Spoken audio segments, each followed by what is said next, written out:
Welcome to Pomodoro Joe for Wednesday, April 19th, 2023. Today we're doing LeetCode problem 1372, longest zigzag path in a binary tree. This is a medium problem. So you were given the root of a binary tree. A zigzag path for a binary tree is defined as follows. Choose any node in the binary tree and a direction, right or left. If the current direction is right, move to the right child of the current node. Otherwise, move to the left child. Change the direction from right to left or from left to right. Repeat the second and third steps until you can't move in the tree. So the zigzag length is defined as the number of nodes visited minus 1. So a single node has a length of 0. Return the longest zigzag path contained in that tree. All right, this is a little bit tricky. So here's an example here. And it looks like the longest zigzag path does not actually start at the root. So you could zigzag here, but that's only 1 or 0, 1, 2. So the longest zigzag is actually 0, 1, 2, 3, and then you can't zig or zag again. So the longest one here is 3, and that's what we get. Okay, so we'll put 25 minutes on the Pomodoro timer, and we will get started. All right, with most binary tree type problems, I like to go recursive, so we'll do a recursive solution to start with. So we'll start with some result, and we'll set it to 0, and at the end we will return our result. All right, and now let's define our recursive function. So let's see, we'll just call it longest zigzag recurse. And what will this take? Well, it'll take a node. Oh, actually, no, I don't think this is enough. So one thing that's different about this, in a normal recursive algorithm like a depth-first search on a binary tree, you could basically just say, okay, I'll take this node into account, so that'll count as 1, and then we'll recurse on the right and we'll recurse on the left. So with the depth-first search, you'll say, okay, then what's the depth of the right branch? So then you'll go down this right branch, and when you come back up, you'll basically get to the root node, and then you'll come back up, so this will be 0, plus 1, plus 2, plus 3, plus 4. Now the problem with that is we only can count this node as part of the path if it is an actual zigzag path, which means we actually have to know where we're going in the recursive call. Basically, we have to know if we're doing a zigzag path. So when we return from this recursive call, we'll be returning the longest zigzag path, but it doesn't necessarily include the node that we're starting on. So that's going to be a problem with our recursive solution here. So for example, when we start at the root node, the zigzag path of the longest length doesn't actually include this root node. So I think we'll have to take a slightly altered version of our normal recursive function. So instead of doing our recursive call and adding the value as we recurse back up the tree, I think we'll actually have to keep track of our result, and at the end when we get to a leaf node, we'll just return. We won't actually return any value at all. Okay, so this will be a little bit different. I hope that makes sense. Maybe it'll make more sense when we get into it. The basics here though is we can't really rely on a return value to use in our recursive function because it doesn't necessarily mean that our tree includes all of these nodes. All right. So I think we'll need to include not just the node that we're starting from, we'll have to include the direction we are coming from. So we'll have some direction, and then we'll need to include how many nodes are in our zigzag path so far. So I'll have a count. Now up here, I'm going to define just a left and a right. These are just going to be helpers. The values don't really matter here. We just need some way to distinguish between our left and our right. All right, so here's our recursive function. Let's do our base case first. So our base case is we don't actually have a node. So if not node, then we'll just return. Now again, I'm not returning a value, I'm just breaking out of this function. We're not going to do anything. If we do have a node, then we'll need to check our result. So our result will be whichever is bigger, our result or the current count.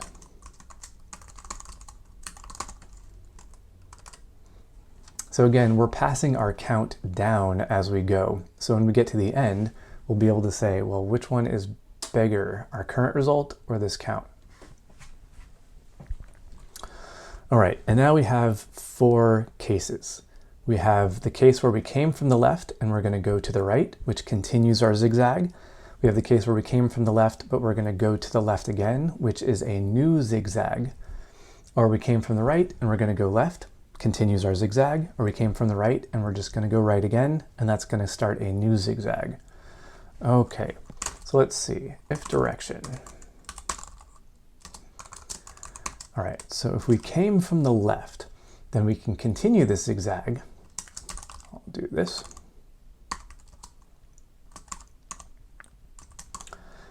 So we'll continue our zigzag by going right. All right, so that's going to be this recursive call. So we'll take the node right child and we'll say the direction was right, and then we can increase our count by 1. So we're coming in from the left, we're going to go to the right. This is one more link in our zigzag path. So we'll go right, right, and count +1. Now the other option is we start a new zigzag. Now this one will also be a recursive call, but instead of going to the right node, we'll go to the left, and instead of doing count +1, we have to start over. So this is saying we're coming in from the right, we're going to continue our right path, so we'll go left. I guess this is coming in from the left. So if we came in from the left, we can either start a new path, which is by going left again, or we can continue our zigzag path by going right. All right, we'll need to do the same thing for our right side. All right, so if the direction that we came in from is the right, then we're going to go to our left node to continue our zigzag path, and our count will be increased by 1, or we'll go to the right node, and we need to start our count over. All right, now finally, we need to do our initial calls to this recursive function. So let's see, our initial call will start at the root node, and where are we coming from, left or right? Well, we're not really coming from either left or right. So we'll just have to try both. So we're going to say left, starting with 0, and then again, we'll do it from the right.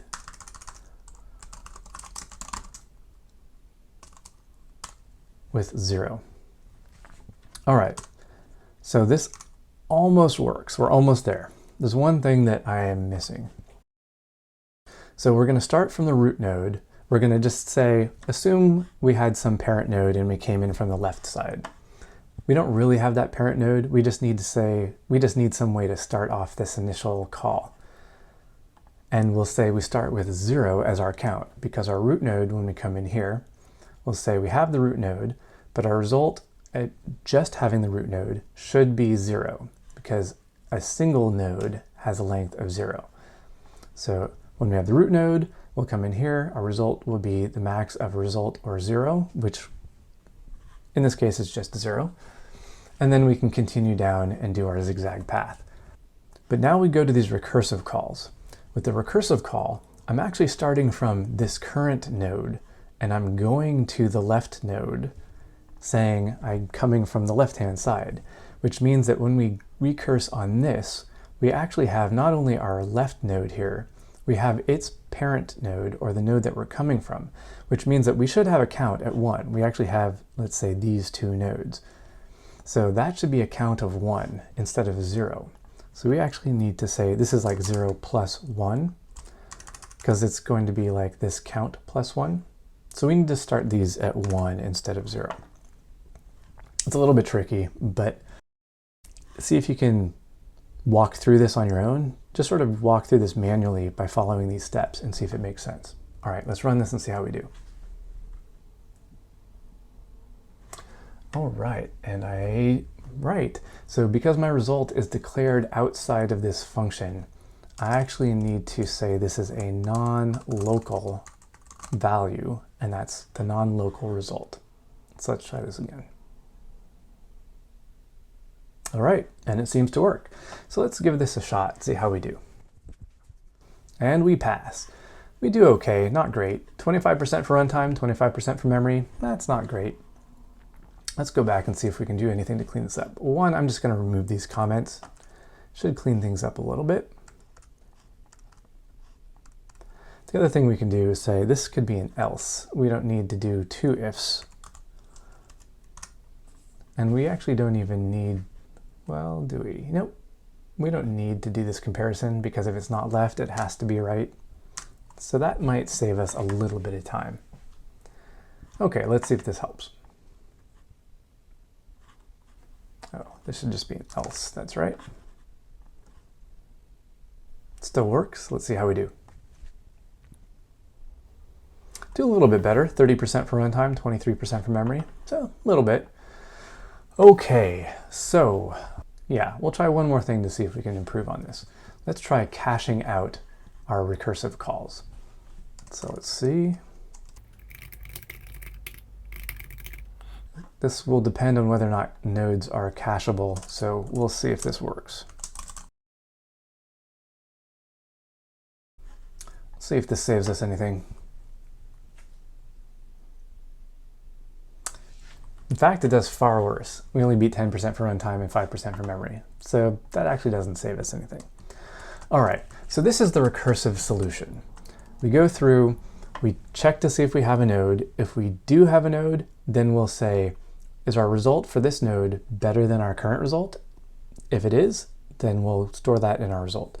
Otherwise, we'll check, which direction did we come from? Did we come from the left? Then we'll continue our zigzag by going right, and we'll increase our count by 1. Otherwise, we'll start a new zigzag and we'll go left from this node. If we came in from the right, then we'll continue the zigzag by going left and we'll increment our count. Otherwise, we'll start a new zigzag and we'll go right again. One last thing I can do here is do our own max calculation.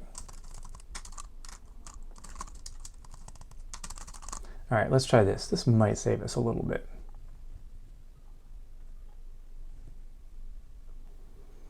Does. So we bump up to 43% for runtime, 25% for memory. So yeah, not too bad. Okay, so that's a recursive solution. Let's see if we can do this iteratively, which should give us a little bit of a speed boost. So let's see, we'll start over. I'm going to keep that left and right. I like that, but I'll get rid of this recursive function. So now for this one, this will be very similar to a depth first search or a breadth first search. If you've done anything like that, this will look very familiar. Basically, we're going to keep a queue. So every node that we still need to process, we'll put in our queue. We'll process that node. Any connected nodes that we need to process, we'll add those to our queue. Now we'll do something very similar to what we did with our recursive call. We're going to keep track of not just the node, but the direction and the count. So that's going to be a tuple. So let's see, we'll start off with some queue, and that's going to be a list. And in our list, we're going to have our node, our direction. So let's see, in this case, we don't really have a direction. So we can do both right and left, and our count, which is 0.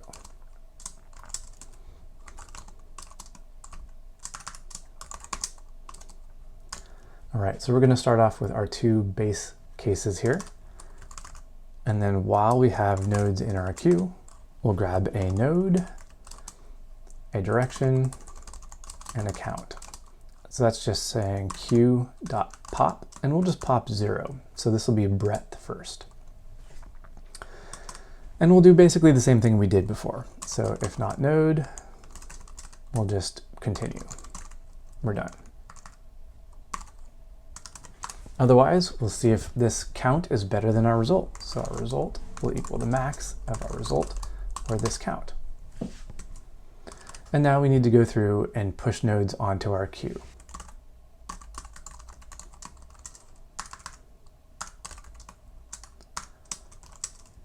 All right, so what are our 4 options? So we have node left, and we're going to go left again. And in this case, do we need to know if we came in from the right or the left? I think we do. Yeah.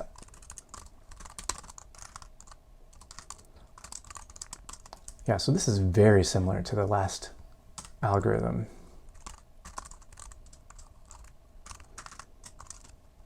All right, so if we came in from the left, then we can push on the right. Say we're coming from the right. This will be count plus 1. Or we can go to the left, and we'll say we're coming from the left, and our count gets reset to 1. Okay, and then we can do the same thing for our right.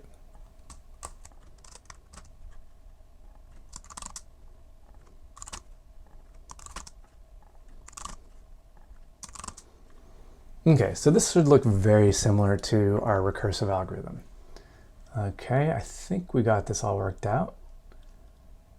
Let's give it a shot. And it works. Let's see if this saves us anything compared to the recursive solution. Not really. We do great for memory, beats 100% for memory, wow. But only 9% for runtime. Well, let's see what we can do to fix that. So a couple things we could do. We could do this max, which last time did help us out.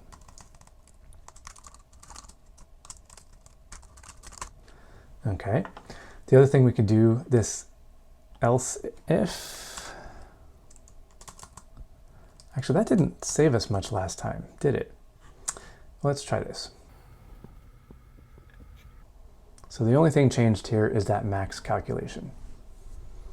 It gives us a little boost compared to our previous 9 up to 28. Yeah, that's pretty good, and only a small drop in memory. All right, so some of the things that we can do here are going to get a little bit more complicated. Number one, we can reduce these down to one node. So we can actually say we have no direction.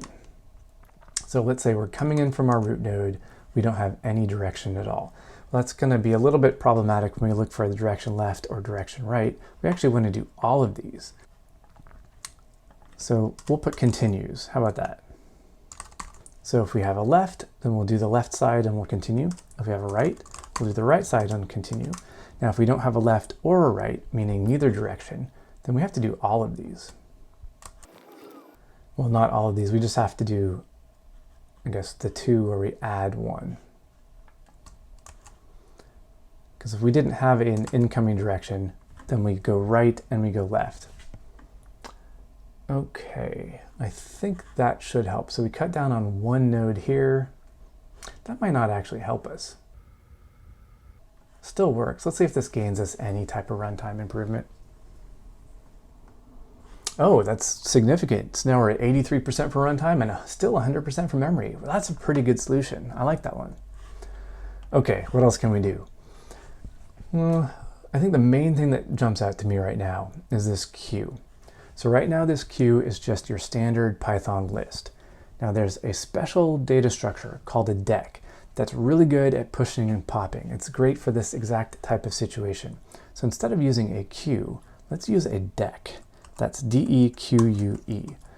Now, luckily, LeetCode lets us just use decks directly like this, but sometimes if you're in your own IDE, you might have to import the deck from collections. Okay, so our deck is going to be our optimized list. It's going to let us do this pop a lot better, but we can't just do pop 0. We have to do a pop left. The only thing we have to change here is the constructor and this pop left. The appends can remain the same.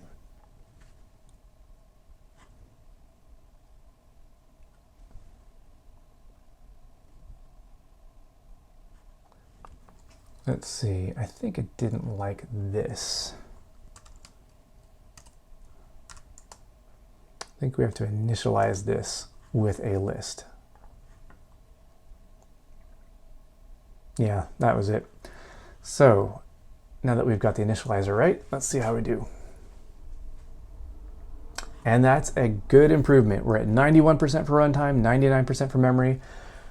I'm tempted to leave it here. There are things you can do at this point. You can change some of these names. Instead of doing these continues, you could actually push these into this conditional. So you only run these if you do have a node. What else could you do? Let's see. I don't know. Play around with it. Give it a shot. So again, this is 1372, longest zigzag path in a binary tree. And our best solution is 91% runtime and 99% for memory. See if you can do better. All right, Hope you enjoyed this. Hope you had fun. Hope you learned something. Hope you can go out and write better code.